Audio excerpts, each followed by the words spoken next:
আজকের সকালটা যে আমার এইভাবে কাটবে আমি সত্যিই ভাবতে পারিনি। আমার কেন, আমার বাড়ির সবাই যে এইভাবে কাটবে সত্যি আমরা কেউ ভাবতে পারিনি। আমরা সবাই ঘুমিয়েছিলাম, তো বাড়ির পাশে সবাই ডাকাডাকি করছে, হঠাৎ করে কি হয়ে গেল রে বাবা। রাত্রে নাকি আমাদের বাড়ির গোয়াল ঘরটা পুরো ভেঙে চুরমার হয়ে গেছে, আমরা কেউই বুঝতে পারিনি, এতটাই ভোর ঘুমে পড়েছিলাম। সবাই তো এই নিয়ে টেনশন, দেখো পুরো গোয়াল ঘরটা পুরো ভেঙে গেছে, মানে বসে গেছে। এখানে অনেক বালি কাঁড়ি ছিল, তার উপরে ঘর দিয়ে করে বসে পড়েছে, না হলে হয়তো পুরো ভেঙে ঘুরে যেত আর গরুগুলো হয়তো মারাই যেত, আর পেতামই না হয়তো গরুগুলোকে। এদিকে দেখো কিভাবে ভেঙেছে, দেখেছো একদম চুর, এধারে তো পুরো কত টালি পড়ে গেছে। এইরকমই পরিস্থিতি হয়ে গেছে। এদিকে কিন্তু গরুগুলোকে দেখাই যাচ্ছিল না, আর একটা গরুর উপরে পুরো মানে কাঁচটাই পড়ে গেছে, ঠিক আছে, কিন্তু ভাগ্যক্রমে গরুটা বেঁচে আছে, কিছুই হয়নি। তো ওর উপরে পুরো জানি না, সবাই বলছে নাকি 2টো-2:30টার সময় একটা আওয়াজ হয়েছে, কিন্তু আমরা সত্যি কথা বলতে একদমই শুনতে পাইনি। গরুর মাথার উপরে না একদম চালটা পড়ে আছে, তো যাই হোক ভাগ্যক্রমে বেঁচে যে দেখো এই চালটা পড়ে আছে। আর গরুগুলোকে হয়তো দেখা যাচ্ছে না, তোমাদেরকে আমি জুম করেও দেখাতে পারলাম না।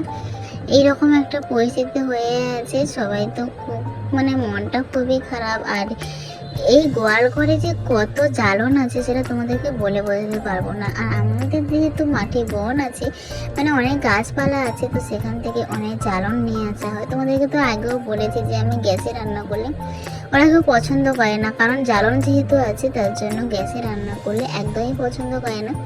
তাই এখানে কিন্তু অনেক জ্বালন আছে, গুঠে আছে, কাঠ, বাতা, অনেক কিছু, মানে বিভিন্ন রকমের জ্বালান আছে। আর এইরকম পুরো ভেঙে চুরমার হয়ে গেছে। আর এই গোয়াল ঘরটা কিন্তু এখন সারানো যাবে না, কারণ এখন যেহেতু বর্ষাকাল, তো এগুলো যদি ভাঙা হয় তাহলে জ্বালনগুলো কোথায় রাখা হবে।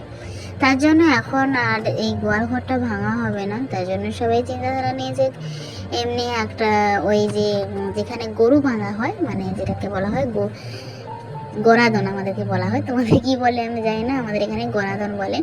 তো ওই গোরাদনে নাকি পেপার দিয়ে ঘিরে দেবে, আর ওখানে নাকি গরু থাকবে। আর ফাইনালি গরুটাকে বাঁচাতে পেরেছি, মানে ওঠাতে পেরেছি। জানো কি কষ্ট করেছে ওরা সবাই গরুটাকে ওঠানোর জন্য। আর গরু তো উঠে একবার তেরেং পাই হয়ে যাচ্ছে, এখন উঠে ছুটে চলে যাচ্ছে। তারপরে মা গরুটাকে ধরলো, এই যে দেখো গরুটা অবশেষে বাড়লো। আর এদিকে দেখো জল খাবারে খুদ ঘাঁটা রান্না করেছিলাম, জানো, মানে খুদ ঘাঁটা বলতে কি বলতো, যেগুলোকে ভাঙা চাল বলে ওটাকেই বলে খুদ ঘাঁটা। আর খুদ ঘাঁটা কিন্তু এই বর্ষাকালে খেতে কিন্তু বেশ ভালো লাগে, খারাপ লাগে না। আর মেয়েকে বলেছিলাম আলুটা মাখা করতে, মানে এমনি আলুটা মাখা করতে, ও ডিম আর আলু মেখে দিয়েছে। এমনি ডিমটা আমি খেতাম, কিন্তু ডিম আর আলু যেহেতু মেখে দিয়েছি কিছু করার নেই। তার সাথে একটা লেবু নিয়ে নিয়েছি। আর এদিকে আমি তো ভয় দিতে পারছি না, চারিদিকে শুধু বক্সের আওয়াজ গুপ গুপ গুপ গুপ করছে, আমার অসহ্য লাগছে, ভালোই লাগে না একদম।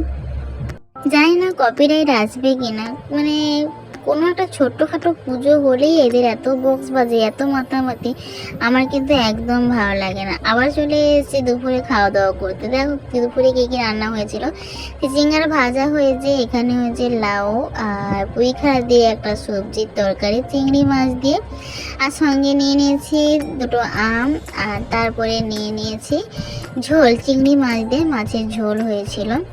আর এই বর্ষাকালে পুঁইখাড়াগুলো যে মাঠে হয়েছিল, পুঁইখাড়াগুলো সব কিন্তু তুলে দিয়েছি, কারণ সব পচে যাবে, তার জন্য সব তুলে দিয়েছি, যে যার বাড়িতে সে যার তুলে দিয়েছি। আর এখন তো পুঁইখাড়া মানে বলতে গেলে বাড়িতে মাচা। আর ওই পুঁইখাড়াগুলোকে কেটে কেটে এখন রেখে দিয়েছি। ওই পুঁইখাড়াগুলো কবে ভাজা করে খাওয়া হয়, কবে চচ্চড়ি করে খাওয়া হয়, এইসবই হয়। তো দেখো ফাইনাল লুকটা আমি দেখিয়ে দিলাম আমার কি কি রান্না হয়েছিল। আর চলো আমি এখন খেতে থাকি। চিচিঙ্গার ভাজা কিন্তু আমার খেতে একদম ভালো লাগে না, মানে যেগুলো শলা বলে, আমাদের এখানে শলা বলে, তোমরা তো শলা বললে বুঝতে পারবে না, তার জন্যই তোমাদেরকে চিচিঙ্গাই বললাম। বাড়িতে এত কাজ করার পরেও আমাকে শুনতে হয় আমি নাকি কাজ করি না। এই দেখো এই প্রেগনেন্সিতে সবসময় কি সব দিন কি শরীর তোমার ভালো থাকবে বলো তো? আমার তো শরীর একদমই ভালো থাকে না, আর যদি ভালো থাকে কালকে খারাপ হয়ে যায় শরীর। এইরকমই পরিস্থিতি আমার মানে শরীরের। কিন্তু কাজ করতে ঠিক মতো পাই না বলে আমার শ্বশুর বলেন নাকি আমি ঠাকুর হয়ে আছি এখানে। আমি নাকি ঠাকুর হয়ে বসে থাকি সারা সব সময়, আমি নাকি কোনো কাজ করি না। এদের কোনো একটা কথা, এটা কি বড় তো, কী সব মানুষ। আমার বাড়িতে, আমার এই বাড়িটাতে থাকতে না একদম ইচ্ছে করে না। মনে হয় নিজের কবে একটা সংসার হবে, নিজের মতন করে থাকবো, নিজের মতন করে বাঁচবো। এরকম একটা স্বাধীনতা কি আমি কোনোদিন পাবো? আদৌ কি হবে আমার জীবনে? কোনোদিন হবে না হয়তো, এটাই আমি ভাবি সবসময়ের জন্য। এইদিকে সন্ধ্যাবেলা মেয়েকে ওটস বানিয়ে দিয়েছি, আর আমি নিয়ে নিয়েছি শুধু দুধ আর কলা দিয়ে মুড়ি। দুধ কলা দিয়ে মুড়ি খেতে কিন্তু আমার বেশ ভালো লাগে। তোমাদের কেমন লাগে গো, অবশ্যই আমাকে জানাবে। আর তোমরাও কি খেয়েছো দুধ কলা দিয়ে মুড়ি? আমি কিন্তু সবসময় বলতে গেলে প্রায় খাই, আমার খুব ভালো লাগে দুধ কলা মাখা দিয়ে মুড়ি খেতে। হয়তো তোমরা এটাকে বলবে মানে কেচড়া খাবার বা কোনো কিছু, তো এটা সত্যি খুবই প্রোটিন জাতীয় একটা খাবার, আর সত্যি খুব ভালো লাগে খেতে। আর এখন আমি চটকে নিয়েছি, দুধ কলাটাকে ভালো করে চটকে নিয়েছি, চটকে নিয়ে করে এখন আমি খাচ্ছি। খেতে কিন্তু দুর্দান্ত লাগে। তোমরা যদি কোনোদিন না খেয়ে থাকো, তোমরা এইভাবে একটা ট্রাই করে দেখবে যে সত্যিই কি তরকারিটা খারাপ লাগে এইভাবে খেলে। আর আজকে রাত্রে রান্না হয়েছিল আলু ভাজা আর ভাত, সঙ্গে আমি নিয়ে নিয়েছিলাম লেবু। তো আজকে মিনি ব্লগটা ছিল এতটুকু। যদি তোমাদের ভালো লেগে থাকে প্লিজ চ্যানেলটা সাবস্ক্রাইব করে পাশে থেকো। দেখা হচ্ছে পরের ব্লগে। সবাই সুস্থ থেকো, ভালো থেকো, টাটা বাই।